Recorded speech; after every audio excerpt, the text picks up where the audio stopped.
अर्जुन, दुर्योधन अपने सभी मित्रों सगे संबंधियों के घर गए प्रार्थना करने की युद्ध में हमारी तरफ से सम्मिलित होना।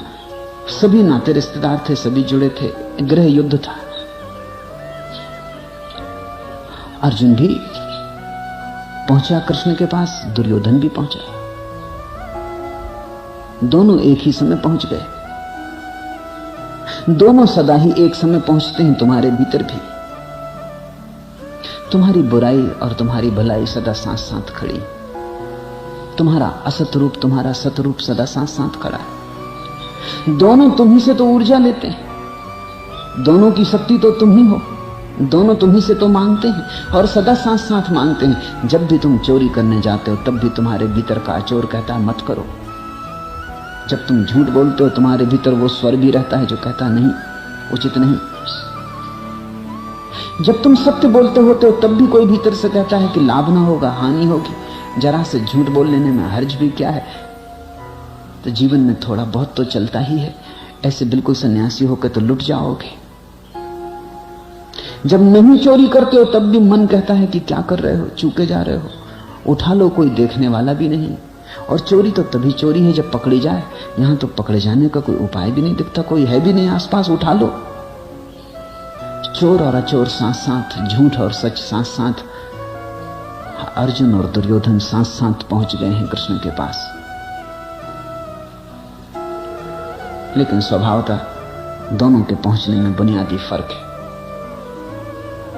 वही फर्क निर्णायक हो गया। दुर्योधन तो बैठ गया सिर के पास। कृष्ण सोए थे, दोपहर का वक्त होगा, विश्राम करते होंगे। विश्राम में खलल देना उचित नहीं। दुर्योधन तो बैठ गया जाके सिरहाने के पास, अर्जुन बैठ गया पैर के पास। वही निर्णय हो गया। उस क्षण में सारी गीता का निर्णय हो गया। उस क्षण में सारा महाभारत जीत लिया गया, हार लिया गया। उसके बाद तो विस्तार है। बीज तो घट गया। अर्जुन के पैरों के पास बैठने में बीज घट गया। अगर तुम्हें अपने साक्षी को खोजना है तो विनम्र होना पड़ेगा। तुम्हें अगर अपने सारथी को खोजना है तो विनम्र होना पड़ेगा। क्योंकि अहंकार ही तो धुआं पैदा करता है और देखने नहीं देता। अहंकार ही तो अटकाता है, उलझाता है। अहंकार ही तो पर्दा बन जाता है सख्त। दुर्योधन कैसे बैठ सकता है पैरों में? दुर्योधन बात ही पैर में बैठने की उसके मन में ना उठी होगी।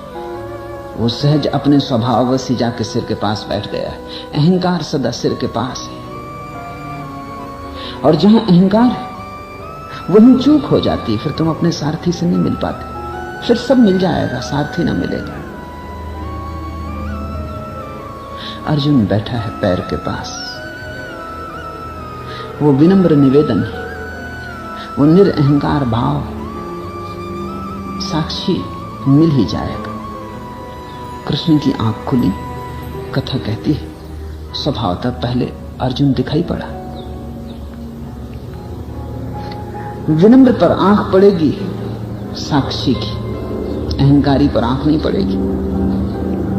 अहंकारी तो अपने में ऐसा आंकड़ा है, वो तो सिर के पीछे बैठा है, वो सम्राट होकर बैठा है, वो कृष्ण से बड़ा होकर बैठा है, वो कृष्ण से ऊपर बैठा है। तुम्हारा अहंकार रथ में सवार है और सारथी से इतने ऊपर बैठ गया है कि सारथी भी अगर देखना चाहे तो तुम दिखाई न पड़ोगे। और तुम तो अंधे हो, इसलिए तुम सिर के पास बैठे हो। अगर थोड़ी भी आंख होती तो तुम पैरों पकड़ लिए होते, तुम पैर के पास बैठे होते। वहीं युद्ध जीत लिया गया।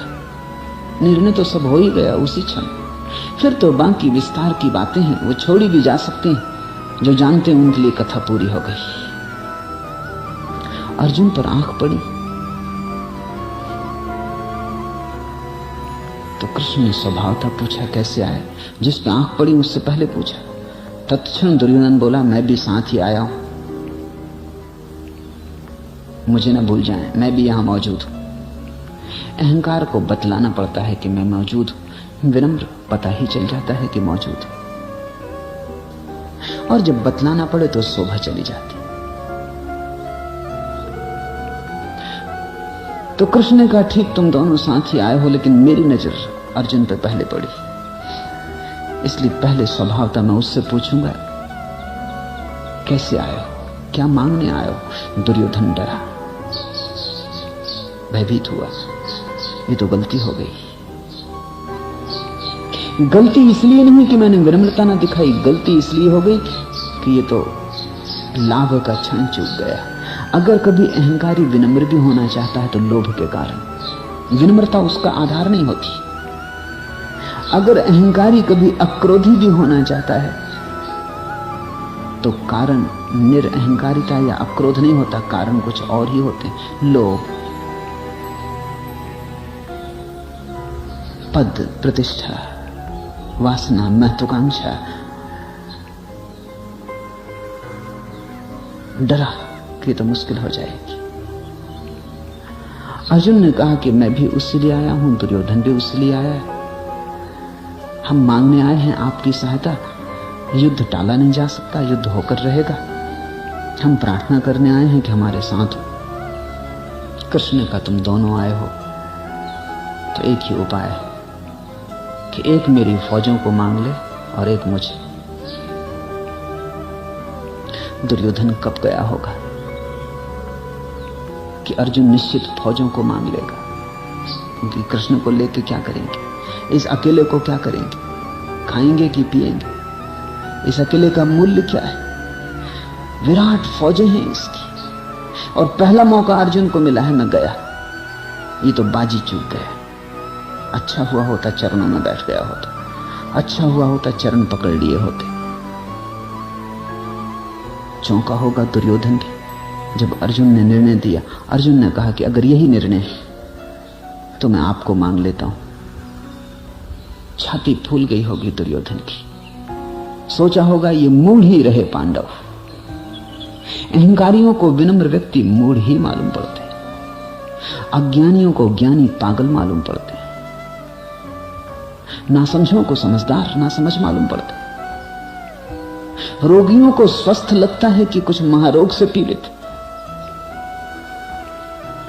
पीलिया के मरीज को सभी कुछ पीला दिखाई पड़ने लगता है।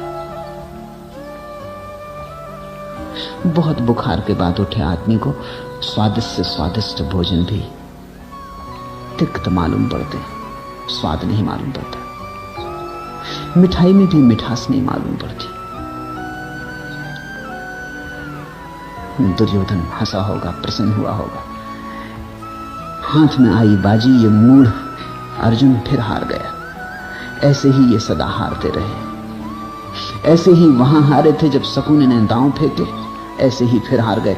वहां तो मेरी चालाकी से हारे थे, यहां अपनी ही बुद्धिहीनता से हार गए। ये हारने को ही है, इनकी विजय का कोई उपाय नहीं। ऐसा शुभ अवसर चूक गया। मांग लेता फौजों को, कृष्ण को लेकर क्या करेगा।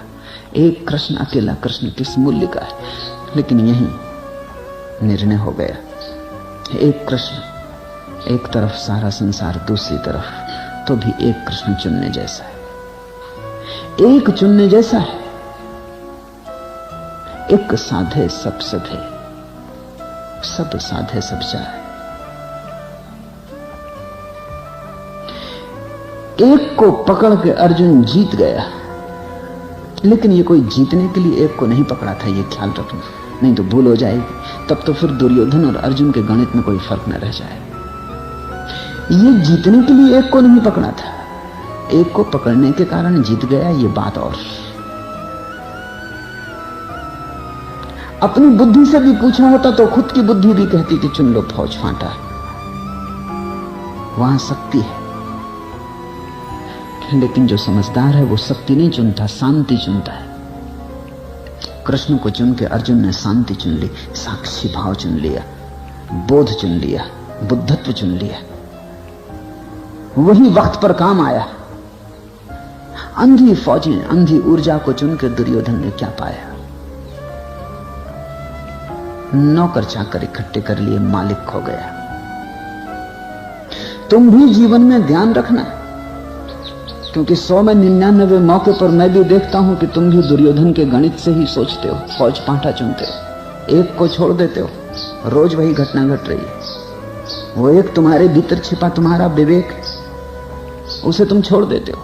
कभी धन चुनते हो, कभी मकान चुनते हो, कभी पद चुनते हो, प्रतिष्ठा चुनते हो, 1000 चीजें चुनते हो, फौज फांटा, और एक को छोड़ देते हो। तुम सोचते भी हो उसे एक में रखा भी क्या है, इतना विस्तार है संसार का, इसे पालो, इतना बड़ा साम्राज्य, उसे एक को पाके करोगे भी क्या।